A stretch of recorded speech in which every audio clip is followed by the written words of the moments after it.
All right, welcome to round one of our top 8 player of the year Megadraft. We're watching beat down Bringer, Dan A here. We saw him draft his Azorius deck. We see an orange chant in his first hand in his opening hand to my dismay, facing off Oh, against Johnny. We saw the Boros deck here, and Jack's going to tell us a bit about what he's holding to start the game. based on his first hand, you actually wouldn't tell that he's Boros because it was 5 mountains. So Hmm. he's taking a mulligan here. So what he's working with now is a mountain of plains. He's got a Shrike Force, a Raccoon Rallier as far as creatures go, and then a Kindled Heroism and a Shock. And he's Yeah, just drawn another plains as his first draw. yeah. So we saw in reviewing the pools a string of white players. So like the removal was sort of just sparsed out between 4 players, and he did get some red burn. Dan has three islands, 2 of which are in play. So left in his hand is a Crime Stopper Sprite, a Burden of Proof, a Picklock Prankster, which he's about to cast the Adventure half of and pick up nothing. He does have the planes here, so he can play. His Prairie Dog is castable, and he does have the aforementioned Orange Chant. I was secretly hoping he might just never draw planes, so he doesn't have to put it on the stack. But look, if he put it in his deck, it's because he believes he can maneuver in such a way to win a game. Because if you're not winning the game when you're casting that, I don't think it's worth it. But if I if you mean, cast you're that card in a spot where it gives you the path to win the game, like the next turn or that turn, yeah, it's worth it.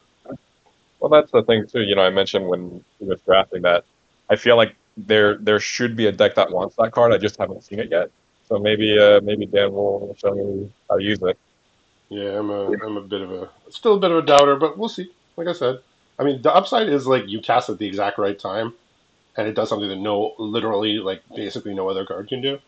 The one upside of him milling 4 cards, even though he didn't get to draw any, was he did get evidence to prevent a couple damage here. But going forward here, he has a couple options. So he's attacking for this double striker with Burden of Proof in his hand, which is that flash Oh, and enchantment. It'll give plus.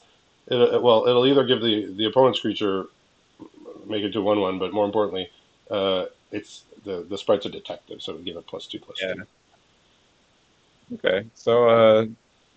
Johnny's still just got his couple of non-creatures to start with. He's got a shock. He's got this Kindled Heroism, which is the pump spell from Weldsville Drain, and he's just drawn a Siege Mash, which is Okay, one second let's see. under destroy an artifact or give a creature +3/+2 and Yeah. trample. So Johnny is looking. I mean, well, first of all, before we talk about him, he you know he's an observant player. Like he'll have made a data point that a 2/2 was attacked into a 1/3 double strike.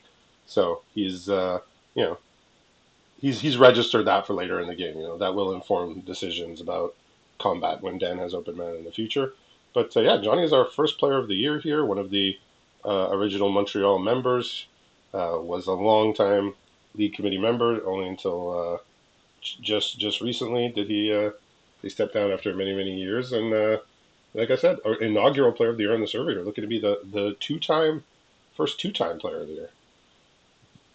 So it looks like this is probably gonna get hit with the Kindled Heroism just to kill this one right here. He could Siege Smash, and that would actually push a lot of damage. It looks like he's going to. So he's saying, I like 4/3 with double strike, for example. I'll take some extra damage over the top. And that pushes what 5 damage here. Yeah, I mean Yeah. better than not. Yeah, I do like if you have multiple tricks. I do like saving Siege Smash for when an opponent has open mana because it kind of just laps in the face of the open mana. But it was a good spot to get through damage. And again, Johnny's not going to be casting too much when Dan has open mana regarding combat related spells Right. because he did represent that trick earlier. And he just decides to get rid of the Prairie Dog now with the shock. Not surprising. And Dan's drawn a Serum Visionary for turn, which we'd love to see it. Yeah, I think if I'm Johnny here, I'm not loving the way it's going so far because you got to take a mulligan on the play. He's got another land in hand, and his only other card right now is that pump spell. So he's quickly running out of gas here. Yeah, and when you're in that spot against somebody playing blue, you're like, well, eventually they're going to get a card draw spell. So even if I draw, good off the top of my deck, removal spell here, threat here, at some point they're going to draw 2 or 3 cards and overwhelm me. At least that's always how I feel if I'm the assertive player facing down a blue deck. And of Looking at course, the every time I'm on the other end, it's like, man, my opponent top deck perfectly, and they kill me on turn 3, and I couldn't do anything. Absolutely, that is the upside of the aggressive deck. So he does draw Unfathomable Truth, and he does keep a second planes, as well as I think it was some sort of a 5 drop underneath, I believe. All right, so he's firing off the Swarms chant.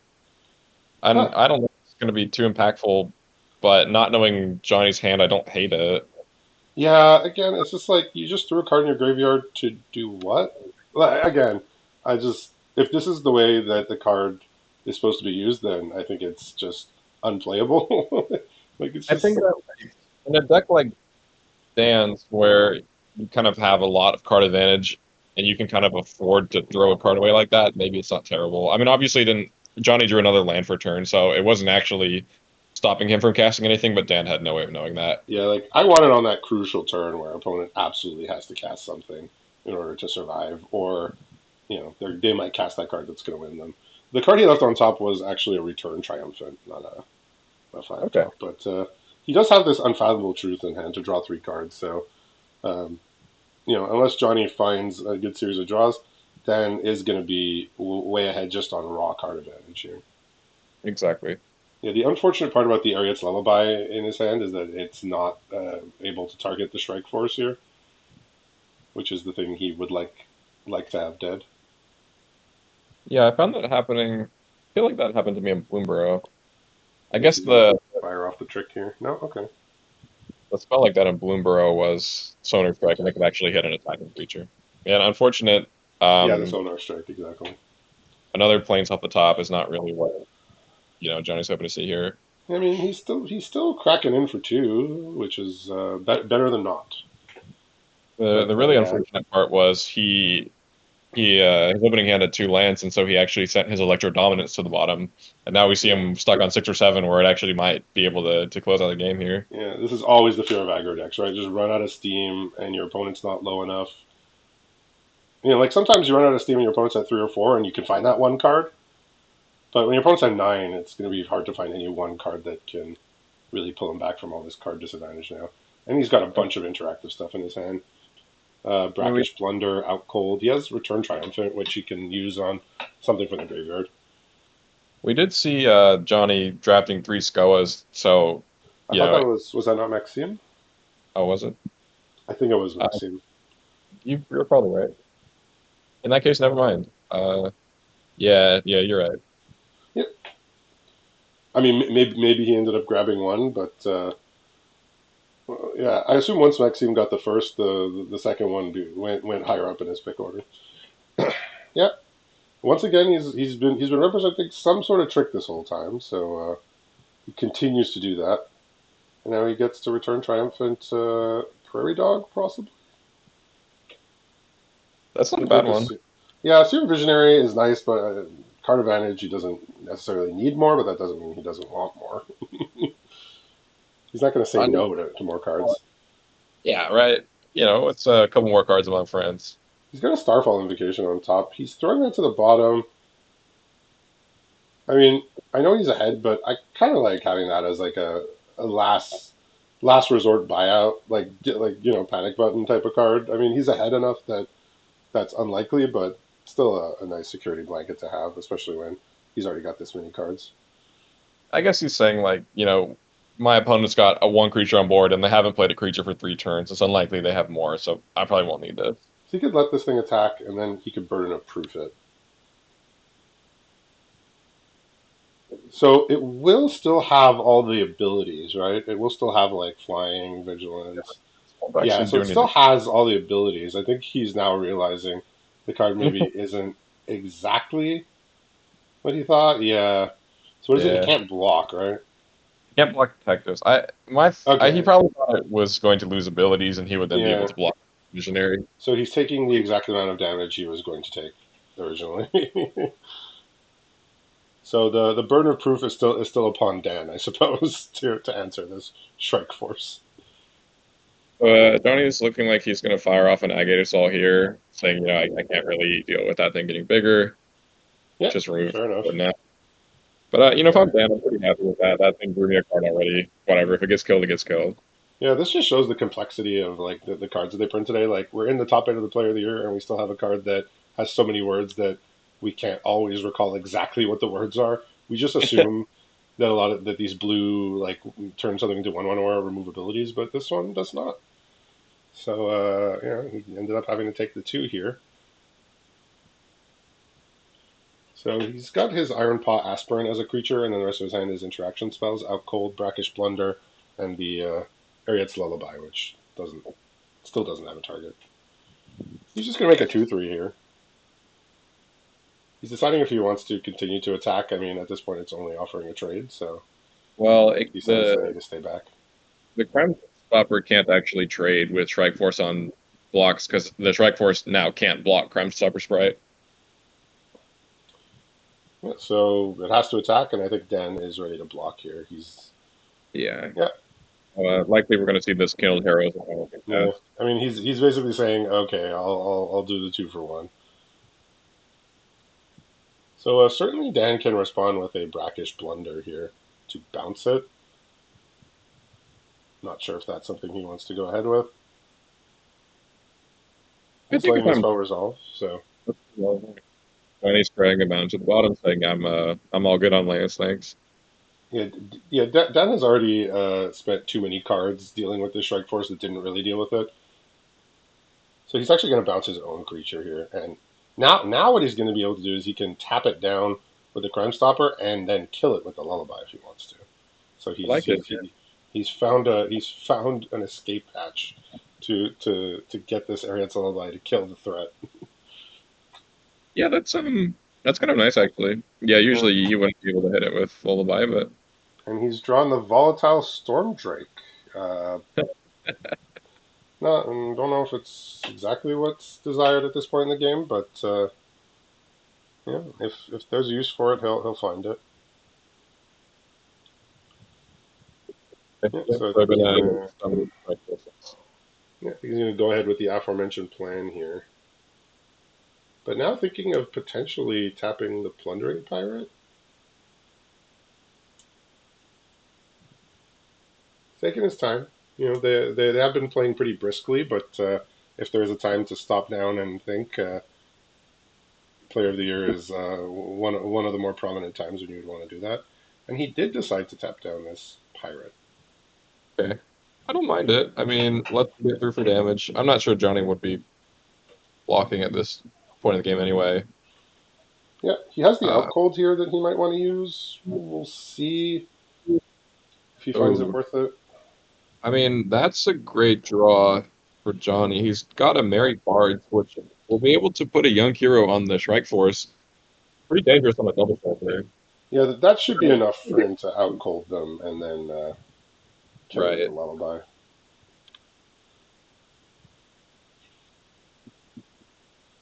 Yeah, that's without an answer, that would be pretty scary. But we know Dan's got this out cold. Yeah, makes sense. Yeah, and he gets the clue here. He gets a very important clue, and he's drawn the Woodland Acolyte, which in his deck again is just a 3-mana 2/2 that draws a card, which is a perfectly serviceable card. Yeah, But reminds oh, me of he's a. oh he's drawn another card that I'm not a super huge fan of, but is gonna be very very nice here, which is the Curiosity. All right. I mean, it looks pretty good right now. I mean, yeah, that's what I said. Absolutely. Like, well, I mean, when it's good, it's great. Oh yeah, But for sure. right now he says, you know what? Oh, he's lullabying the card that's untapping next turn, so he can just get lethal here. Makes sense. So Johnny basically has to draw a creature here, or else there's Yeah, 6 damage coming his way. he's got a Nyxborn Unicorn, which it'll block. Um, it does what it does. Yeah, Dan does get to draw a card here at end of turn. Yeah, Any interactive spell will just allow him to move on to game 2. So planes off the top, and for turn we'll see another plane. So Johnny will at least get another turn, I suppose.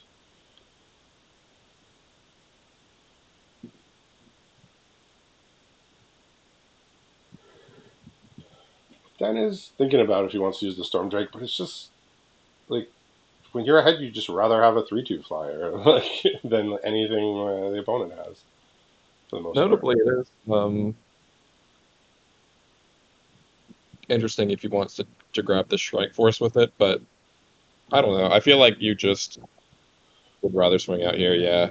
Yep. So force the trade, and then see if he does want to do the Storm Drake or not. You just get to draw a card here before he decides what else to do. Another land.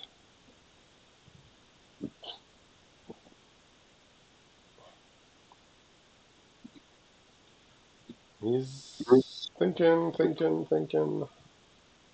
Okay. Okay. Yep.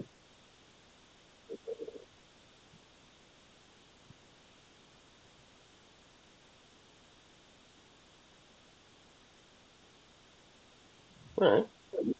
And yeah, that's gonna be the books for Johnny because he's drawn another planes and just kind of not what you want to see in an Yeah. aggro So I mean, Storm deck. Drake was cast there, but I don't think it had an impact on. Regardless of On if what. Storm Drake was cast, Dan would be winning the game. Yeah, I So mean, if Johnny drew a pump spell to go along with the Strike Force, maybe he could have got there. It would have to be like a +3, because Strike Force would become a 2/2. If he had a +3, it would have been lethal. And yeah, Dan just says, I have lethal flying, so what are you going to do about it? well, look at that. We see Dan winning a game casting both Storm Drake and Ormstan. Incredible. They must be good, right? Sure. I mean, they were cast in a game that was won, which is one way you can evaluate a card. Looking at his deck, he's not really seen anything he should be scared of yet, right? Like Johnny just played a bunch of commons. He hasn't like no rares to speak of that he's seen. He's obviously identified Johnny as going to be the more aggressive opponent. I'll sideboard accordingly, but like I said, I mean, didn't look like anything too scary on the other side. Yeah, so it looks like Johnny's kind of he's looking at his board. His curve's pretty low. It's not as low as I would have expected, and he's still on 25 lands. Um, so he's kind of evaluating a sideboard here, looking at the match again. I didn't see if he's made any changes quite yet. Looks like he may be taking Curiosity out, just not as good against these type of decks. Like you're not always gonna have time to put on your little flyer and draw a card if you're under siege by an aggressive deck. He was hovering over Orange Chant as if he was thinking about taking it out, but still in for now. He brought in Failed Fording, which is another bounce spell. He's I think now that he knows what the card does, Burden of Proof is been sideboarded. Might stay there. So actually, I'm looking at Johnny's board here, and he's not running the Chimil. Okay. Interesting. I feel like I just always want that card. Yeah, I've like it seems like just a great curve topper, right? Yeah, Like especially for some. it's one of those cards that I was describing. Okay, your opponent's stabilized. They're at like 8 or 7, and they're up a couple cards. You slam that, and it just finds you the right card at the right time, and sends you on the path you need. And it does what no other card can do because it can do it every turn. So Yeah, yeah, a little surprised. I mean, there is a world where he just built his deck saying, I don't want to put a 6 mana spell in because opening hands where I have that are going to be hands where I'm going to be mulliganing a lot because that card, it's a 6 mana card. But I feel like in an aggro deck, it's worth the 6 mana. I can confirm his deck does not have 6 mana spells in it. Well, I Curve mean, stops. if it did, I think that the sun would be the one that made it if there Yeah, were multiple candidates. If you don't want that, you don't want any 6 drop. And I get it. He's winning the game with the things he's doing on turn 2 and 3 is the goal here. But like I said, I think that card's enough of a power outlier that you could fit it in. I agree. Let's see what the second game holds here. Again, definitely a frustrating game for Johnny. Just played a couple creatures, got a couple hits in. but then just got drowned in cards. Just Honestly, absolutely drowned in cards. we maybe should win this one back. Oh no, that's not good. So he had a five lander that had no action, sent it away, drew a hand with one mountain in it. Really just not what you want to see. Yeah, we got the blue player special here, hand, kind of like a blue plate special at Diner. We got 5 lands, a bounce spell, and a draw spell. So Johnny's keeping he ends up with three lands, a Cunning Coyote, which great card, I can get and us damage. Blade Bruiser. Yeah, so like I said, 5 lands, failed fording, and a deep analysis, and a marauding sphinx here. So classic Okay, blue player hand, bounce spell, draw spell, and a 5 drop. You know, there you go. I mean, knocking that land off the top of the deck is a big deal. Sometimes the surveil is, some Sure. surveils are more impactful than others. Yeah, Cunning Cody just has a 2/2 haste here. Oh, he's drawn a Starfall Invocation, so his slowish hand might not end up punishing him too much here because he has a bounce spell if he wants to stave off damage, and he knows he can kill everything. Yeah, and Johnny's not doing a lot. So he's drawn a Siege Smash. He's still got that Junk Blade Bruiser, and his draw for turn was an Agate Assault. Okay, Junklight Bruiser, it's a 5 drop raccoon, right? Yeah, and if you Okay. expend four, it gets +2/+1. Yeah. All right. Well, he's got a little friend here to maybe gain back a little bit of life while he awaits his more expensive plays here off the top. Which is a nice card. Like, get attack for 2, but then gaining back 1. It's like, you know, the work he's done goes away. Okay. Oh Dan just dang. says, "I'll set you back a minute here." I mean, bouncing a haste creature, never amazing, but he does have to recast it again, and this gives Dan time to do some analysis on what he's gonna do going further. And Johnny must just be groaning, saying like, "Oh." Yeah, he's already down, two cards on mulligans, and my opponent's drawing more cards. Just yeah, it's not an ideal situation at all. I mean, this is what we talked about with like the type of decks that something like Dan wants to play, which is slow the game down. I'm okay going to late game. I'm going to draw more cards than you, and within those cards, I'll find whatever I need, whatever motley crew of characters I need. Like last game, he was just attacking with what, a Crime Stopper sprite and an Iron Paw aspirant. But those did the lion's share of the damage. Yeah, it's going to be hard for Johnny to get through with. So he's got a Siege Mash. So he's saying that you want to block, I'll blow out this block. Yeah, of Otherwise, note, of note, Dan has no instant speed interaction, so okay. if he decides he wants to maybe block it in the future, he can't. He can bluff, but he doesn't have anything. Earth the Joe off the top is pretty good. I mean, that card actually will let Johnny present an attack with the Infernal Captor even with no tricks, which he has one. Yeah, so Dan does have to stop now and think for a moment. He was sort of playing the game pretty briskly, like not too many decisions to be made up to now. But now with some potential threats, he does need to stop down and figure out what to do. He has Inside Source, which it looks like he's going to play. He has Prairie Dog, Dramatic Accusation, Starfall Vacation, and the 2 lands, and he does have a deep analysis sitting in his graveyard. I'm not sure how eager he is to lose 3 life to cast it though. I wonder if I might have been slightly interested in just firing off Starfall there and giving my opponent a card to bring back my resistance. All right, Dan has not deterred by its medium performance last game. He's left an orange chant on top of his deck with the surveil. Yeah, I mean, it's certainly going to be felt a little more by Johnny this game, I think, with him having a whole lot more spells and a whole lot less lands. Yeah, But he then, says, "Well, time to attack." yeah, so he's still holding the Siege Smash, so this So attack will, if blocked, will get blown out. yeah, I think Dan wishes he had like an instant speed interaction here, just to at least in the future be able to block with a little less fear. Yeah, and Dan saw the Siege Smash last game. He knows Johnny's got stuff.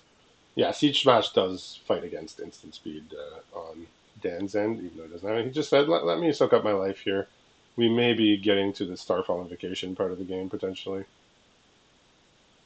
That's another scary card with Siege Smash. We saw it last game with the Strike Force being pumped to 4, trample, double strike. I mean, the Coyote can pump that too, right?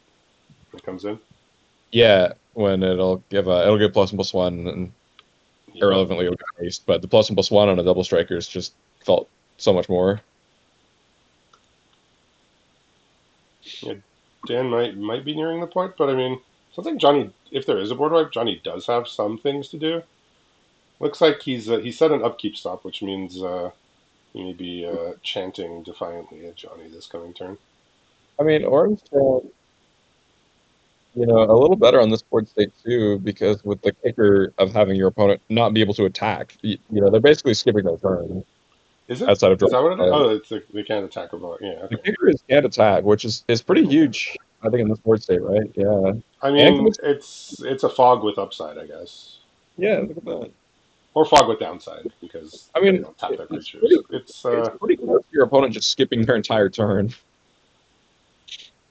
They obviously still draw a card, but there's something in my head that just keeps saying it can't be worth a deck slot. But look, he's using it. It's going to give him the time he needs. it seems pretty convincing right now. Um, I like how it looks on this board state. Yeah, look, I mean, the best players are going to take cards that are narrow or seen as poor and do something okay with them. Yeah, That you is like know, the sign of a creative player who's looking to gain edge. He says, this card exists for a reason. There has to be a reason this card showed up in whatever yeah, MH3. Like, it's got to do something, and he's figured out that it's maybe an effect that he can make use of, so and I do appreciate that. Johnny's still able to plot this coyote. Definitely not casting a spell or attacking. So Yeah, able to get off. he got around the clause. He said, "I can still do something. Let me show you exactly what I can do. I can plot this card that you knew I had already." I mean, absolutely better than not plotting it, but yeah, I'm sure he would have preferred to cast Right. spells. Yeah, and I think with Dan, kind of he flashed back that deep analysis, take himself a little bit lower on the life total, having that orange chance say like, you know what, my life total is going to stay here for a couple turns until I can kind of answer some stuff on the road. It's not bad. Absolutely. And I mean, like we said before, Dan just drawing cards here, and he does have this Starfall as a buyout, right? Like right now, I don't think he's planning on using it, but this Strike Force can get a really big attack in this turn. Yeah, I mean, it can be up to 5 power, which with trample, and that's scary if I'm Dan being at 11. If this thing can attack me for 10,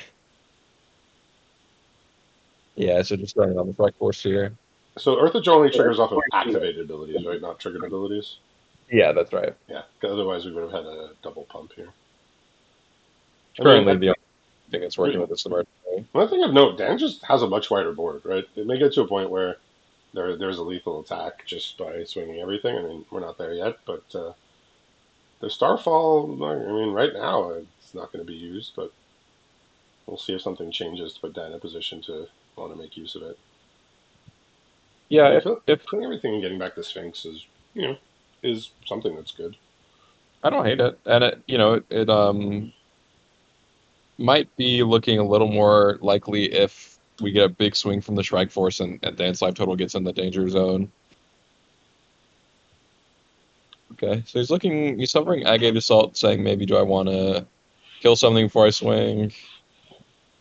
Yeah, I'm not sure what it is that Dan has that is worth killing, aside from the Rotting Sphinx, which that removal spell doesn't handle.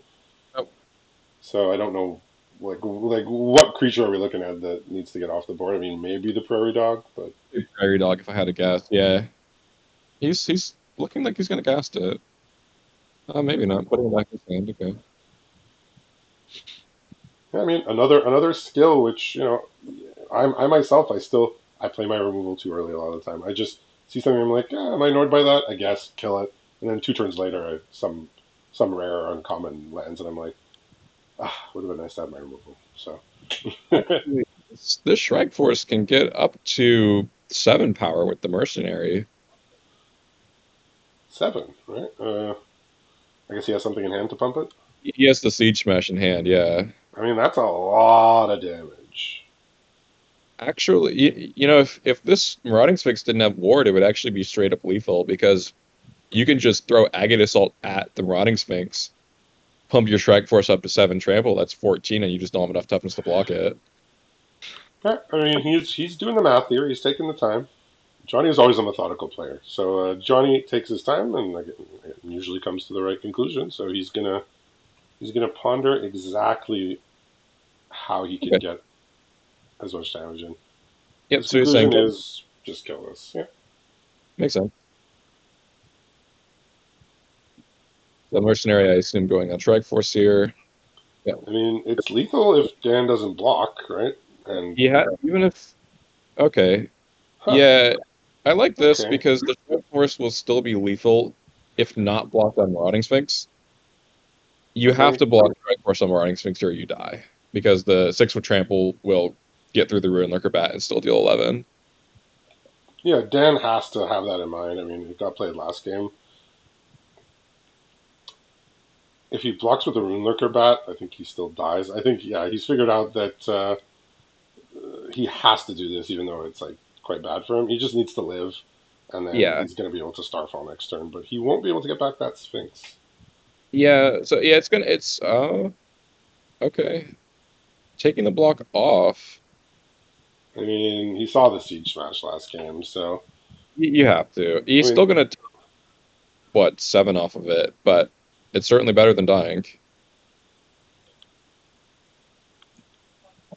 he Okay. doesn't have to use the pump spell if he doesn't want to. He could just let everything happen. I think you probably are interested in siege smashing through that Sphinx and putting your opponent at 4. Yeah, I'm just blocking as many things with as many creatures as possible with the board wipe in hand because none of these creatures are of value to me next turn. I mean, I guess in a way he wants maybe some of the creatures to get in for a couple attacks, but part of me Yeah, is live through whatever pump spell Johnny has. I mean, the one he knows about is the most dangerous one. right. And there's a possibility that I don't know what's Dan holding in his hand right now, Just the Starfall Invocation, two and a couple islands. of okay. Yeah, I was gonna say I don't know what he's got, but there's a world where if he blocks in a more uh conservative manner that he can swing through lethal next turn. But I feel like you probably just don't want to risk that. Yeah, just a couple too many lands here for Dan. Where Johnny, with his low curve deck, hit four mana, was there for a while, but was able to cast stuff. I mean, Starfalling and getting that Woodland Acolyte back doesn't sound too bad either, because then you're negating the downside of giving your opponent a card by giving yourself a card, So he's not blocked the Coyote here. Interesting. I think he just wants to try and attack back for a good chunk. and then Starfall, yeah, which is fine. I don't hate it. I can't imagine that the Strike Force is not going to get siege smashed. Yeah. Starfalling and getting back the inside source is also a play you can make Yeah, for two bodies. So either a card or two bodies. Both are notably, good. if Dan just draws a removal spell, he also wins. Um, then the Strike Force is lethal. Yeah. If he lets the Sphinx live, then well, the Sphinx is dying no matter what. Well, he'll have because the inside source has a roll on it, so it'll be 4/2/2. Okay, he says it's worth it. Yeah. Okay. Says it's not lethal, but it'll do. I'm So it going looks to like he's going two. to go to three here with the Oh yeah, lifelink. we can life sec. So I'm thinking there's going to be an attack all and a starfall. What was his draw for the turn? It was another land. So again, Oh, the flood here a little bit sad. He did draw a bunch of extra cards, but they were most of them were lands. Yeah. so we'll see block and strike force here, of course, and then I mean, he's getting down to two, and then getting at least one. I guess it won't be the inside source, so he's just will be getting the back the wood. Well, an Johnny acolyte, and yeah. Johnny actually opened his menu and hovered the good game for a sec. Oh, he thought. Did he think he was about to lose, or did he think that was a you win No, attack? he thought he was winning. Yeah, thought it was a concession attack. Like I'll attack all, and maybe you forget to block. Yeah. All right, so I Woodline mean, Acolyte here left behind, drawing him yet another land. So Johnny geez. is, despite getting outcarded and board wiped, Johnny is still very, very much in the running to win this game Yeah, we're gonna see due the to the flood come here. back. Ugh, And that he's is actually not what Dan wants to see. he's drawing a Dragon Mantle. He's opting not to play it right now. Okay, he says, unfathomable truth. Find me what I need. Oh, there you go. I Pass. mean, get some cards in there. You got 4 mana to work with. Oh, well, that's just what he Yeah. needed here. He's even got the Gonna- Aquatic Alchemist in hand if he decides he would. Yeah, he could recast his Starfall Invocation in a future game. But yeah, he found the removal, makeshift binding, perfect answer. And congratulations to Dan A. Beatdown Bringer advancing to second round. So we'll follow him into his semifinal match, which will start in a little bit from now. So see everybody then.